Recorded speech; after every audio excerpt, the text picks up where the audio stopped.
পরিবার পরিকল্পনা অধিদপ্তরের অধীনে নতুন করে ২টি সার্কুলার প্রকাশিত হয়েছে, যেখানে আপনারা বাংলাদেশের ৬৪ জেলা থেকে ছেলে এবং মেয়ে সবাই আবেদন করতে পারবেন। আজকের এই ভিডিও থেকে আমরা সার্কুলার সংক্রান্ত সকল গুরুত্বপূর্ণ তথ্য পর্যায়ক্রমে আপনাদের মাঝে উপস্থাপন করব।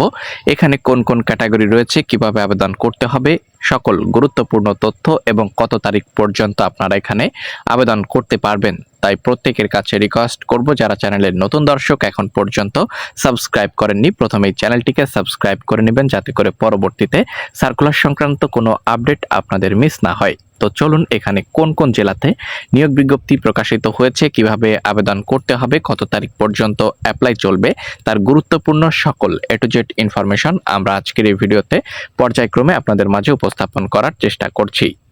আমরা পর্যায়ক্রমে পরিবার পরিকল্পনা অধিদপ্তরের অধীনে প্রকাশিত ২টি সার্কুলার নিয়ে আলোচনা করব। তাই প্রত্যেকের কাছে রিকোয়েস্ট করব, যারা চ্যানেলের নতুন দর্শক আছেন এখন পর্যন্ত সাবস্ক্রাইব করেননি, প্রথমেই চ্যানেলটিকে সবাই সাবস্ক্রাইব করে দিন। এখানে আমরা গুরুত্বপূর্ণ সকল এ টু জেড ইনফরমেশন পেয়ে যাচ্ছি, কিভাবে আপনাকে এখানে আবেদন করতে বলা হয়েছে এবং কত তারিখ পর্যন্ত আবেদন করতে পারবেন, সকল গুরুত্বপূর্ণ তথ্য।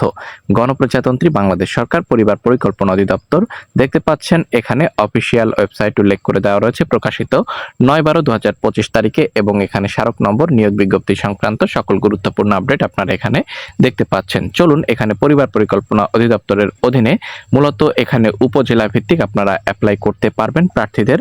দেখতে পাচ্ছেন এখানে বিস্তারিত কি গুরুত্বপূর্ণ কাগজপত্র প্রয়োজন পড়বে, কিভাবে আবেদন করবেন সে সংক্রান্ত সকল দিক নির্দেশনা এখানে প্রদান করে দেওয়া রয়েছে। বিস্তারিত জানার জন্য পরিবার পরিকল্পনা অধিদপ্তরের অফিসিয়াল ওয়েবসাইটের ঠিকানাও কিন্তু দেওয়া রয়েছে।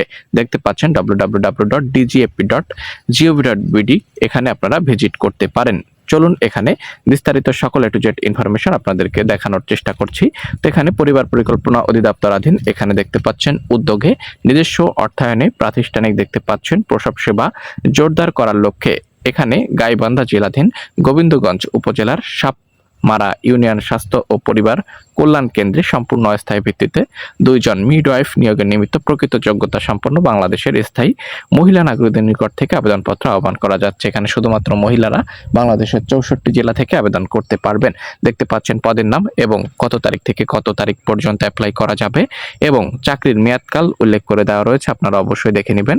বয়সসীমা ৩০ থেকে ৩২, দেখতে পাচ্ছেন এখানে শিক্ষাগত যোগ্যতা, এবং এখানে যে সকল জেলার প্রার্থীগণ আবেদন করতে পারবেন: গাইবান্ধা জেলাধীন গোবিন্দগঞ্জ উপজেলার সাপমারা ইউনিয়নের সাঁওতাল সম্প্রদায় কমিউনিটি এর বাংলাদেশি স্থায়ী বাসিন্দাগণ মহিলা।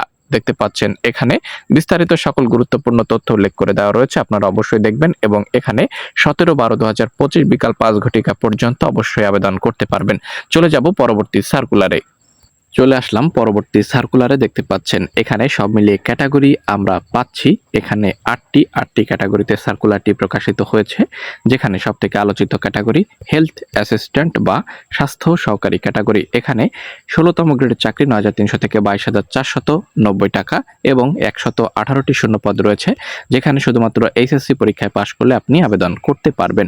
চলুন, পর্যায়ক্রমে সকল ক্যাটাগরি আপনাদের মাঝে উপস্থাপন করার চেষ্টা করব, তাই না টেনে অবশ্যই ভিডিওটি প্রথম থেকে শেষ পর্যন্ত দেখবেন। এখানে সর্বপ্রথম ক্যাটাগরি কম্পিউটার অপারেটর, দেখতে পাচ্ছেন 4টি শূন্যপদ, 60 মুদ্রাক্ষরিক কাম কম্পিউটার অপারেটর 1টি শূন্যপদ, পরিসংখ্যানবিদ 4টি শূন্যপদ, কীট তত্ত্বীয় টেকনিশিয়ান 2টি শূন্যপদ, অফিস সহকারী কাম কম্পিউটার মুদ্রাক্ষরিক 3টি শূন্যপদ, স্টোর কিপার 5টি শূন্যপদ এবং স্বাস্থ্য সহকারী 118টি শূন্যপদ। এইচএসসি পরীক্ষায় পাশ করলেই আবেদন করতে পারবেন। ড্রাইভার, এখানে দেখতে পাচ্ছি 2টি শূন্যপদ, এখানে শুধুমাত্র 8ম শ্রেণী পরীক্ষা উত্তীর্ণ হলেই আপনি আবেদন করতে পারবেন। তো এখানে সার্কুলার সংক্রান্ত সকল গুরুত্বপূর্ণ তথ্য উল্লেখ করে দেওয়া রয়েছে। 18 থেকে শুরু করে 32 বছরের মধ্যে যে সকল প্রার্থীর বয়সসীমা রয়েছে তারাই কিন্তু এখানে অবশ্যই আবেদনটি করতে পারবেন। তো এখানে এই যে সার্কুলারটি, এখানে অবশ্যই আপনাকে অনলাইনের মাধ্যমে আবেদন করতে বলা হয়েছে। এখানে একটি লিঙ্ক দেখতে পাচ্ছেন, এই লিঙ্কের সাহায্যে অবশ্যই আপনাকে অনলাইনে আবেদনটি চেয়েছে। তো এটি কিন্তু সিভিল সার্জনের কার্যালয় আমরা রাজশাহী জেলার জন্য নিয়োগ বিজ্ঞপ্তি পেয়েছি। এখানে আপনারা অ্যাপ্লাই করতে পারবেন শুধুমাত্র রাজশাহী জেলা থেকে। তো কিভাবে আবেদন করতে হবে সকল গুরুত্বপূর্ণ ইনফরমেশন এখানে উল্লেখ করে দেওয়া রয়েছে, আপনারা অবশ্যই দেখে নিয়ে আবেদন করবেন। এবং এখানে কিভাবে আবেদন করতে হবে সকল গুরুত্বপূর্ণ ইনফরমেশন সহ বিস্তারিত খুঁটিনাটি সকল তথ্য রয়েছে, আপনারা অবশ্যই দেখে নিয়ে অ্যাপ্লাই করবেন। এই ছিল সার্কুলার আপডেট। পরবর্তী সকল ইনফরমেশন পেতে প্রত্যেকের কাছে রিকোয়েস্ট করব, চ্যানেলে নতুন হলে সাবস্ক্রাইব করুন।